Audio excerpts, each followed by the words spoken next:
आपल्याला एक एकच आहेत माणूस म्हणलं ते ऐकतो. संक्रांतीला 15,000ची साडी आणली पपेश बापानं. तर पपेची माय थोडी उचकाणी होती. आणि नाही भेटावं बरं उचकाणी कोणाला भेटून गेली बाबा.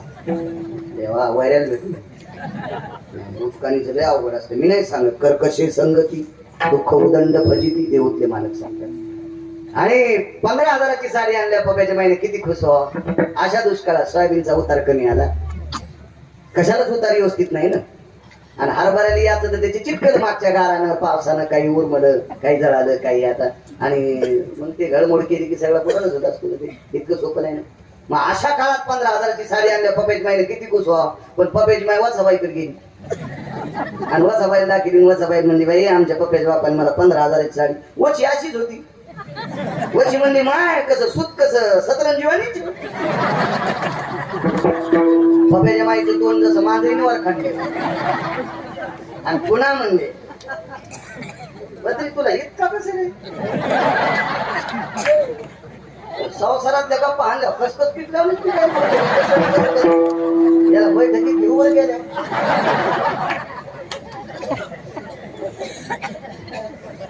बायकोचं जणवर गाडी झालं म्हणजे काय झालं काय आणलं सुख सतरंजीवानी. आणि त्याला अनुभव ना आपल्याला ऊन कशाची पडले. आमच्या इतका तुला अनुभव आहे संसारातला. विडाला विडाला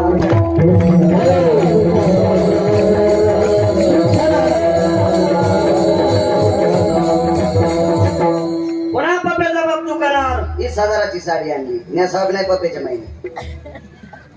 कस्तुराबाईला दाखली.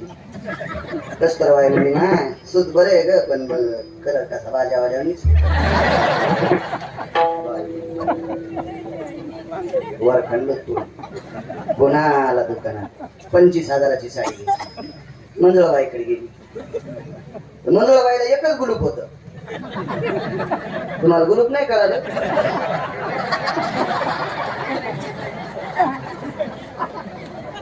एकच गुलूप. मंजुळाबाई म्हणजे माय चांगलंय रंग चांगलाय आणि कुठे कशा गोचडावानी.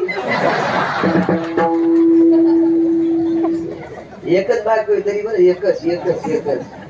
घरी आला म्हणला तुझ्या पाया पडतो जशी घ्यायची तशी घे बस. मोटरसायकलवर बसली. रस्ता असाच होता आपल्या आश्रमावर आलो तासात. हो जोरात जालन्याला गाडी नेली आणि तिथं दुकानापाशी गाडी लावली. म्हणला केवढ्याला घ्यायची तर घे. ऑटो रिक्षावाला म्हणला कोणाला बोलायला. पपेच्या माईला ती मागच्याच बाकात पडली. मागल्याच बाकात पडली ती. एक एक एक एक काय सांगायचं महाराज. वा बायको का नाही उठलं की गरम गरम पाणी तोंड घाल देते. आंघोळीला गरम टाकी ती. आमची वड्याला दाढी ती. तिळ भर करायचं निळ भर सांगायचं लोक ना लोकाय लोकायला. मला सांगायचंय एका बायकावाले जर भोगासाठी इतके उडे आणत असतील तर 18 होत्या नाही बाई साहेब काय भोग असेल काय भोग असेल. भिकाऱ्याला सांगितलं दादा मन म्हणत होत नको रे या भोगाला कंटाळून इथं आलोय. नकोय हे भोग भजन करू देत नाही. नकोय नकोय. हातपाय दाबले त्याने. पडल्याच्या नंतर सहज विचारलं का रे कुठं चाललास. काही नाही म्हणे गोपीचंद गावाचे राजे उदार अंतकरणाचे दानशूर गोपीचंद राजे. आणि या राजांकडे माझं संपल्याच्या नंतर जात असतो. उदार अंतकरणांचे राजे गहू ज्वारी मला देऊन टाकतात. माझा संसार त्या राजामुळे जगतो. तो राजा माझ्यासाठी देव आहे. कोण म्हणायलाय भिकारी. ऐकायला कोण राजा. राजा काय म्हणला ते भिकार छोट राजा. महाराज काय म्हणतात ते भिकार छोट राजा. साहेब त्या भिकाऱ्याला गोपीचंदाला भिकारी म्हणजे इतका राग आला इतका राग आला. त्याला वाटत होतं महाराजाच्या डोसक्यात दगड घालू. निष्ठा होती काही लोकांची. निष्ठा होती निष्ठा.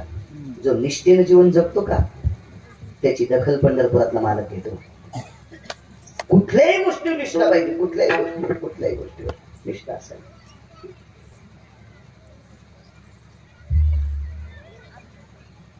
मागे एकदा आपण साहेबांची काका जात राहिली त्यावर घेतो.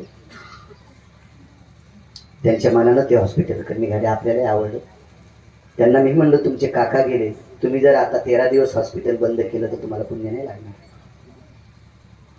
रात्री बेरात्री जर एखादा पेशंट आला आणि तुम्ही त्याला तपासलं, त्याला गोळ्या दिल्या आणि त्याच्या वेदनातून जर जो मुक्त झाला, तुमच्या काकांना ती श्रद्धांजलीच्या भाषेत मिठेवरच्या मालकाची वारी केल्याचं पुण्य प्राप्त होईल. ज्या त्या क्षेत्रात ज्या त्या माणसानं निष्ठा ठेवली पाहिजे, निष्ठा ठेवली पाहिजे. आपल्या परमार्थातल्या लोकांनी, मृदंगाचार्यांनी, गायकांनी, गायक चुकून शब्द गेला, वारकऱ्यांनी आणि कीर्तनकारांनी, भागवतकारांनी, रामायणकारांनी निष्ठा ठेवली पाहिजे. निष्ठा कोण येते? ज्याचं त्याचं मन तपासील, पण निदान व्यसन केलं नाही पाहिजे, गुटखा नाही खाल्ला पाहिजे, तंबाखू खाल्ली नाही पाहिजे, सिगरेट ओढली नाही पाहिजे, निदान इतकं तरी सांभाळलं पाहिजे. याचं कारण सांगू का? लोक आमच्या पाया पडते, पाया पडतात आमच्या. आम्ही कोण्या जातीचे विचारित नाहीत, आमच्याकडे श्रीमंती किती विचारित नाही, अभ्यास किती विचारित नाही, फक्त ज्ञानोबा आहे तुकोबारायचा पाय, गळ्यात तुळशीची माळ याच्या करता पाया पडते. एरवी तरी पुशे कोण, एरवी तरी पुशे कोण आणि पावे देवासाठी मान. आपट्याची पानं एरी शेळ्या खात्यात, आपट्याची पानं एरी शेळ्या खात्यात. अभंगातला पुराय फक्त म्हणत नाही, पण दसऱ्याच्या दिवशी त्याच आपट्याच्या पानाला सोनं म्हणून स्वीकारतात. कोणाला किंमत? दसऱ्यामुळे आपल्याला किंमत आली, ज्ञानोबाराय तुकोबारायमुळे महाराज आपल्याला किंमत आहे. आपण गोड वागलं पाहिजे. विठाला विठाला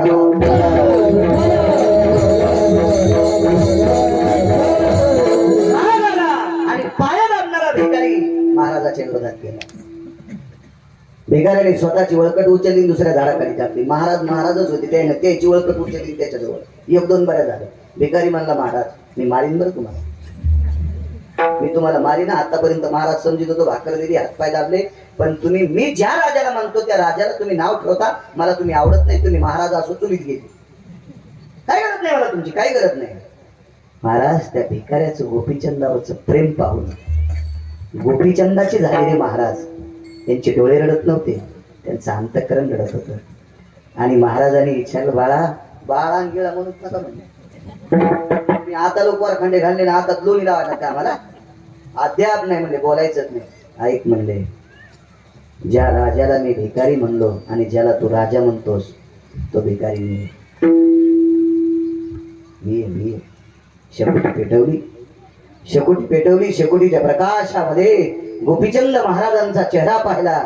भिकाऱ्याचं अंतःकरण रडत होतं. महाराज तुम्ही सार्वभौम राजे होते, तुम्ही सार्वभौम राजे होते. तुमचं राज्य कोण हरण केलंय? आपल्या 1200 पत्न्यांची काय अवस्था आहे? राजे आपला मुक्तचंद नावाचा मुलगा काय करतोय? राजे तुमच्या मातोश्री मैनावती काय करतात?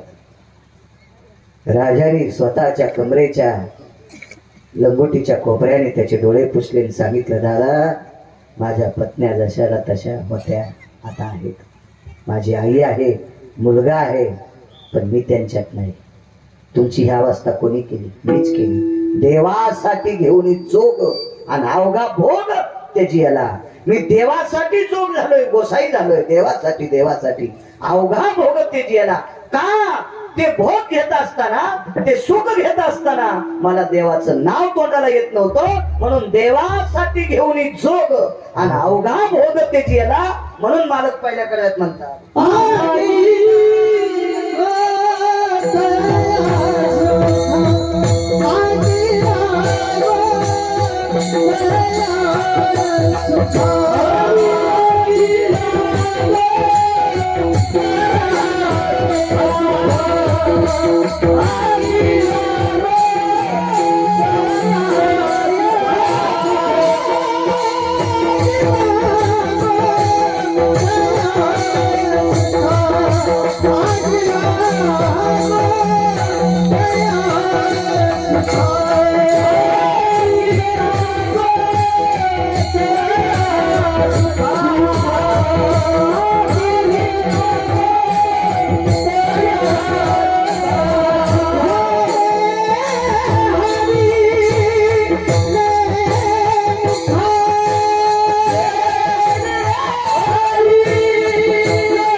देवाचं नाव घेऊ देत नव्हतं, त्या सुखाचा त्याग गोपीचंदांनी केला. लग्न पास करेल तर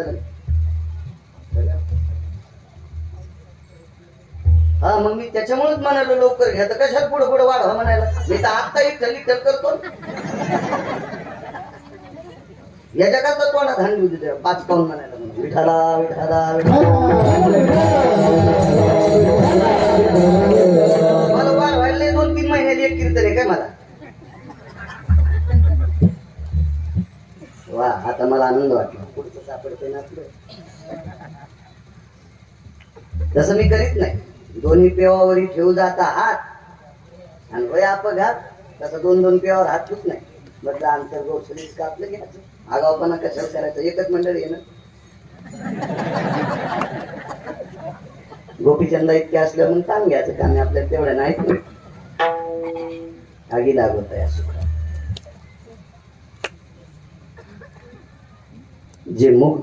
जे सुख देवाचं नाव घेऊ देत नाही त्या सुखाला आग लागू. हातभाग सोडून पैठणच्या मालकांचं वाक्य, देवाचं नावच जर तोंडाला येत नसेल तर नामाविन मुख सर्पाचे ते पीळ, जिव्हा नव्हे काळ सर्प आहे. याच्या पलीकडे सांगतो, नाम नाही घे ज्याची वाचा. पुढचं म्हणू नका, जरा आवड शकतो तो मालकांचा, आपली पात्रता नाही. रिकामी जागा तो लेख. किती किती कठीण, नामाची फार मोठी ताकद आहे. नाम इतकं पवित्र, पैठणच्या मालकांनी कोळी खर्च केली. नित्य राम नाम गरजेवाणी, नित्य राम नाम गरजेवाणी, तीर्थे येती लोटांगणी आणि सुरवर लागती चरणी सवे यम पायवंदी. दक्षिणेचा राजा सुद्धा पाय पडतो नामधारकाच्या. इतकी मोठी ताकद आहे नामधारकाची. नामधारकाचा प्रत्येक काय आहे. आदरणीय पाचपोर बाबांनी कथा प्रसंगात शबरीचा प्रसंग सांगितला असेल, मी त्याच्यातला उगा सांगतो 2 मिनिटाचा. 188 साधूंनी यज्ञ केला. 188 पुरावा रामायणातला नाही. मगर दोये मखेशु सर्व सिद्धायम साधवी तत्पुण्याता यत मखेशु प्रतः यत प्रातासी जायते. या निसर्गातला बदल त्या काळात यज्ञान होतात. यज्ञात भवन्ति पर्जन्यः. त्या काळात आताचा यज्ञ कोणता आहे, कलियुगी उद्धार. आर्थिक क्षेत्रातला फार मोठी ही दिव्य पताका या डोंगरात झळकवली. त्या कालवश वैकुंठवासी स्वर्गीय त्या महात्म्याला सदा साष्टांग प्रणिपात करतो. तेव्हा बाबांना त्यांच्याही चरणी नतमस्तक होतो. वारकरी आणि अभंगावर येतो, आगी लागवता या सुखा. श्रीमंत श्री जगद्गुरु तुकोबाराय म्हणतात की त्या सुखाला आग लागो की जे सुख मला देवाचं नाव घेऊ देत नसेल. पहिला मुद्दा आहे 4 वाकांचा. मी रात्री 4 वाकांचं नाव काढलं होतं. 4 वाक इतके हरामखोर असतात साहेब. 4 वाक आपल्याच जन्माला येतात, आपल्या सोबत राहतात, आपल्या सोबत मोठी होतात, आपल्या सारखी कपडे घालतात आणि भडवे आपले वाभाडे काढतात. त्यांना 4 वाक म्हणायचं. 4 वाक कधी पण आपल्या धर्माचे वाभाडे काढतात. ही 4 वाक असतात, ही नालायक असतात. 4 वाक असतात. तुम्ही अजून बी काही लोक म्हणा, कीर्तनानं कुठं सुधारले, तमाशानं कुठं बिघडले, अशी म्हणणारी भडवे आपल्यात येतं, अशी म्हणणारी नालायक आपल्यात येतं. यांना 4 वाक म्हणायचं. हे आपली जरी असतील तरी 4 वाक आहे. हे चंद्र सूर्य निर्माण झालेत का, हे विश्व निर्माण झालं का, त्यावेळेस पासून या नालायकांची संख्या आहे. अशा एका 4 वाकांनी प्रश्न केला, का तुकोबा नाही म्हणतात सुखाला आग लागो, सुखाला आग लागो. मग या संतांकडे सुख आहे का. त्याला माहित आहे का नालायकांना संतांकडे किती सुख आहे. ज्याच्या कृपेने साहेब विश्व चालते ना. वृक्षाचे पान हरे ज्याची सत्ता, राहिली अंता मग कोठे. हो, तुझिया सत्तेने वेदाशी बोलणे, सूर्याशी चालणे, तुझिया बळे. आता बिना मंडपाची सावली दिली का नाही. किती पुस्तकं वाचणार इथं आल्यावर सूर्य उघडा पाडी. किती किती पुस्तकं वाचल्या, सूर्य उघडा पाडू शकते. आणि जर ऊन पडल्या माऊली तो करू शकतो सावली. नाही ताकद. ही पंढरपुरातल्या मालकात ताकद आहे, ही काशीतल्या मालकात ताकद आहे. बाकी नाही कोणात ताकद, ही त्यांच्यात ताकद आहे. मग ऊन पाडायची, शिराळ पाडायची, पाऊस पाडायची, गारा पाडायची, कोणात ताकद आहे. त्याच्यात तो मोठा किती असेल याचा विचार करा. त्याच्या मोठेपणाचं माप काढायला आपल्याकडे तराजू आहे का. नाही. अजून एक मोठेपण सांगू का त्याचं, साध्या भाषेत कळेल, रुचेल, पचेल. अशा जास्त मी अडचणीत हात घालीत नाही, इचू निघत असते. कशाला उगा अडचणीत हात घालायचं. आपलं सोपं सोपं सोपं बोललं पाहिजे, उगा जास्त काय नाही. तुम्हाला आणि मला किती दिवस वाचवायचे हे ज्याच्या हातात आहे त्याला जगाचा बाप म्हणतात. डॉक्टर साहेब तुम्हाला मान्य करा, एखाद्या पेशंटची परिस्थिती वैद्यकीय क्षेत्रातल्या औषध गोळ्याच्या पलीकडे गेल्याच्या नंतर तुम्हीच सांगतात आता घरी घेऊन जाण, पाहुण्याला बोलवा. हे तुमचेच वाक्य आहेत का? मला याच्याकरता सांगायचे, काही नालायक लोक एखादा पेशंट गेल्यावर डॉक्टरच्या कॅबिनला गर्दा करते.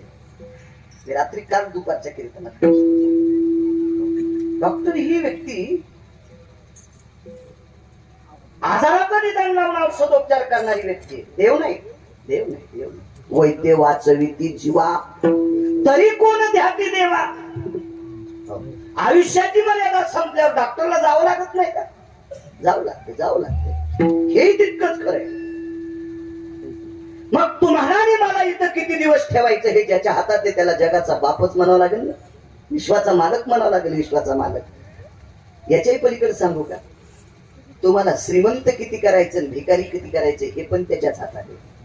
येन प्रारब्धोभयो याती ललाटम प्रपटलेषु अर्थे यत् संपने जायतो भनंगाम भनंगा भनंगा यच्चायते पांतस्ता. भनंग म्हणजे भिकारी, राम म्हणजे राजा, राजा करायचे, भिकारी करायचे. ललाट प्राप्तो यच्चायते सकला तुम हस्ते शिक्रियानाम.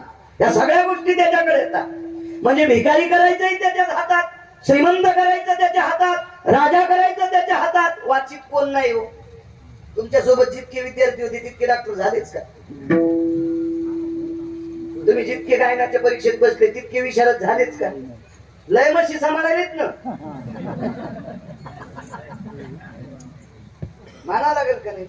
याच्यासाठी कृपा लागेल का नाही तुम्हाला? ठीक आहे, तुमच्या वंशाची कृपा असेल, प्रांताची कृपा असेल, परिसराची कृपा असेल, साधू संतांची कृपा असेल, मग त्यांच्यावर नव्हती ना. सगळे शिक्षक झाले का? झाले तुमच्या बरोबरचे नाही.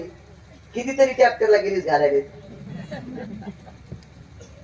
हे कोणाच्या हातात आहे माहिती? त्याच्या हातात. तुमच्या सोबत पकवाद वाजणारे सगळेच झाले का तसे? नाही होऊ शकत, नाही होऊ शकत. हे सगळं त्याच्या हातात आहे. मग इथं तर विचार करा ना, तो किती मोठा आहे.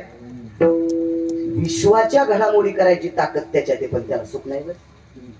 त्याला सुख नाही. कोणी सुख दिले? संतांनी. संताचे सुख झाले या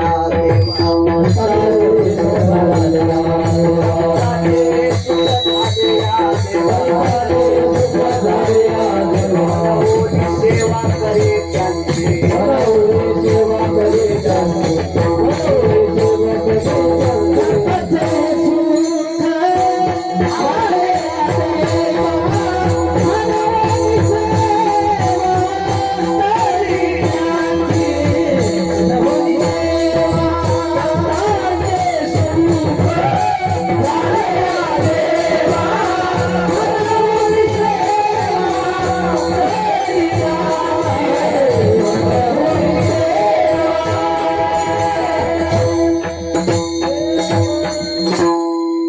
संताचे सुख झाले या देवा मनवोनी सेवा करी त्यांची. वाक्य कळालं ना?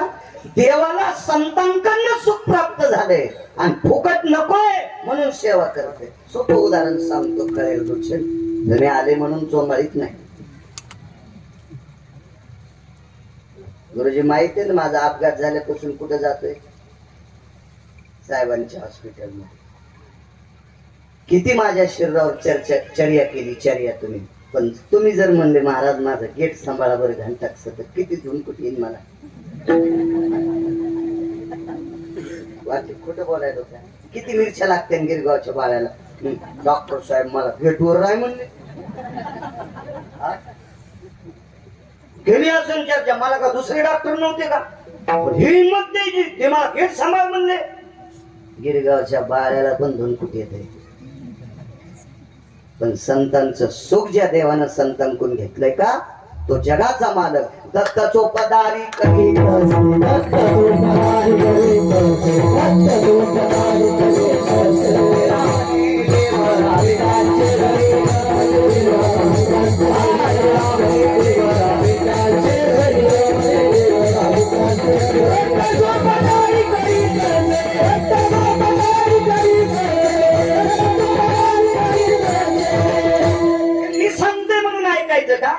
संत शिरोमणी निळोबाराय म्हणतात, निळा म्हणे देव रामे त्यांचे घरी, आणि दत्त चोपदारी करीत असे. दारातला चोपदार म्हणजे कोण? वॉचमन, गेटमॅनच म्हणावं लागेल. मग जगाचा मालक संतांच्या सुखाचा परतावा करत असताना वॉचमन झालाय, याचा अर्थ देवाकडे सुख नव्हतं. अजून एक पुरावा सांगतो मागच्या मंडळींना, की देवाकडे जर सुख असतं तर वैकुंठातून संतांच्या या सुखा काळे देव वेडावला, या सुखा काळे देव वेडावला,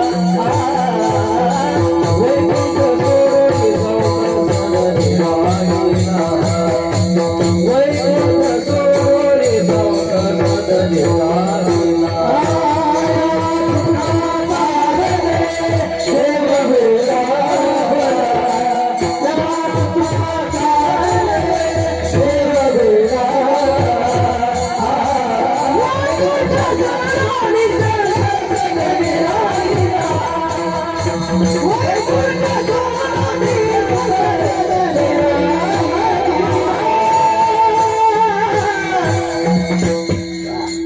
सहज नाव विसरलं. इथले मार्गदर्शक अधिष्ठित आदरणीय प्रभाकर महाराज शास्त्री श्री क्षेत्र पावन धर्माश्रम, त्यांनाही प्रणाम. अजून एक विसरलंय, मी रात्रीच्या कीर्तनातही बोलून गेलो. काल दुपारी सुद्धा बोललो, बारामतीकडे होतो दुपारी. पंढरपुरातल्या मालकांनी आपल्याकरता एक देवदूत पाठवलाय. मंदिराच्या जीर्णोद्धारा करता आणि गौमातेच्या सेवे करता असा एक देवदूत आदरणीय पूजनीय वंदनीय सद्गुरु पाचपोर बाबा, यांच्या मुखाविंदातून आपण माझ्या विटेवरच्या मालकाचीच पण कृतात्रेता युगातली कथा श्रवण करत होता प्रभू रामचंद्राची. त्यांनाही प्रणाम करतो. या सुखाकारणे देव येडावला. मग ते हे सुख कोणतं होतं ते घरी गेल्यावर पहा, पण देवाकडे नसावा. या सुखाकारणे देव वेडावला आणि वैकुंठ सोडून संत सदनी राहिला. बरं, संतांकडे सुख घेत असताना संतांची घर तरी कोणती चांगली होती? आता त्यांच्या अभंगावर आम्ही कीर्तन करून घर बांधले, असे घर त्याला नव्हते. घर नव्हते. पाहुणे घराशी आजी आले ऋषिकेशी, काय करू उपचार उपमोड की जर्जर. माझं वाक्य. आता आम्ही त्यांच्या भंगावर कीर्तन करतोय. मला गुलाबाचे फुलं टाकले तिथून इथपर्यंत, गुलाबाचे फुलं टाकले. नाना प्रकारचं जेवायला काय होतं, यांच्याकडे देव जात होता आणि देव यांच्याकडनं सुख घेत होता. त्यांची इथं खाना काय होतं, दरदरीत पाण्या, माझी रांधेल्या कन्या.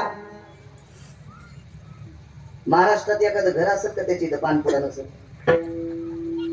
इकडे घ्यायचं काम नाही ना, सक्रातीला ह्याची कुणी केलं द्यायला. आता तुम्हाला सांगतो, भांडे घासायच्या घासणे इकडे घ्यायचं काम नाही. आमच्या इथं संक्रांतीला इतक्या शॅम्पूच्या पुढे आल्या की आम्ही गाडी पण शॅम्पूच्या पुढे न धुतो. काही दिवसाला यायनं गहू ज्वारी गॅस वाटावं म्हणजे बस झालं, ती बाळाला पुन्हा ताण नाही. पण या मोठ्या चतुर येतात, ह्या तोंड पाहून वांदे. की बड्या घरची बाई आली की गुळाचं ढेकूळ, जरा बड्या घरची आली की मग बघवत, आणि गरीबाची बाई आली की शॅम्पूची पुडी. होंडी होशी होंडी झाला.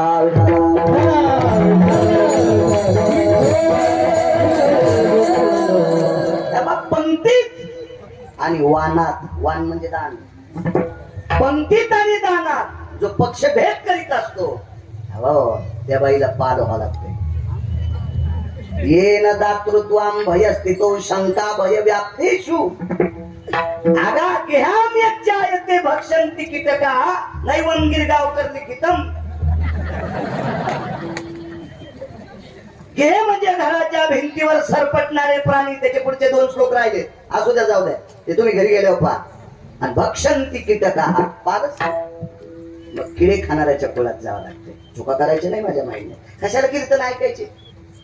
आपल्या चुका दुरुस्त करण्यासाठी कीर्तन ऐकायचे. काय सांगत होतो? सुख सुख कण्या होत्या हो खाला कण्या.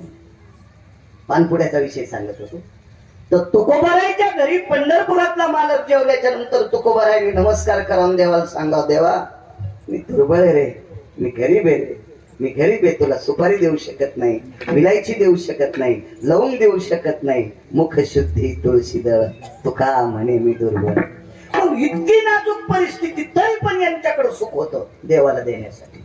नामदेवरायच्या घराची भौतिक श्रीमंतीत एकनाथ महाराजांचं घर जर सोडलं तर बाकी सगळ्या संतांची घरं साधी होती.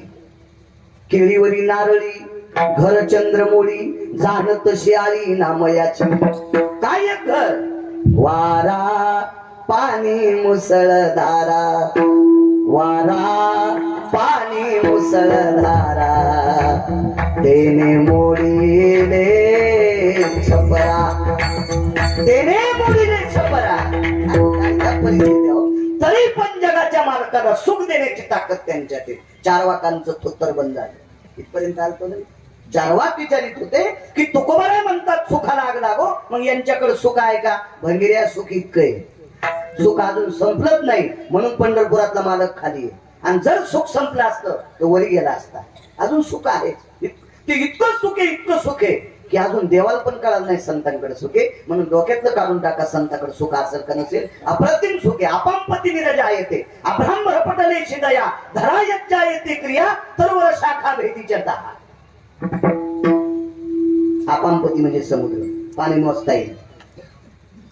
धरा पृथ्वीचं वजन करता येईल. प्रपटल अंबर यालाही मोजता येईल. सर्व शाखा भिन्नम हे मोजता येतील, पण संतांचं सुख मोजता येत नाही. इतकं संतांकडे सुख आहे म्हणून ते त्यागू शकतात. संत पण आगी लागो तया सुखा. आता राहिला प्रश्न तया कोण्या सुखा? की जे सुख देवाचं नाव घेऊ देत नाही त्या सुखाला आग लागो, त्या सुखाला आग लागो. उदाहरणार्थ एखादा राजा असेल आणि राजा रिकाम्या वेळात जर देवाचं भजन करीत नसेल तर त्याच्या सुखाला किंमत नाही, किंमत नाही, किंमत नाही. अशा सुखाला आग लागो. मग ऐका पुरावे, तुम्ही मला फक्त आशीर्वाद देत राहा, त्याच्यावर बाळू बोलत राहील. विठाला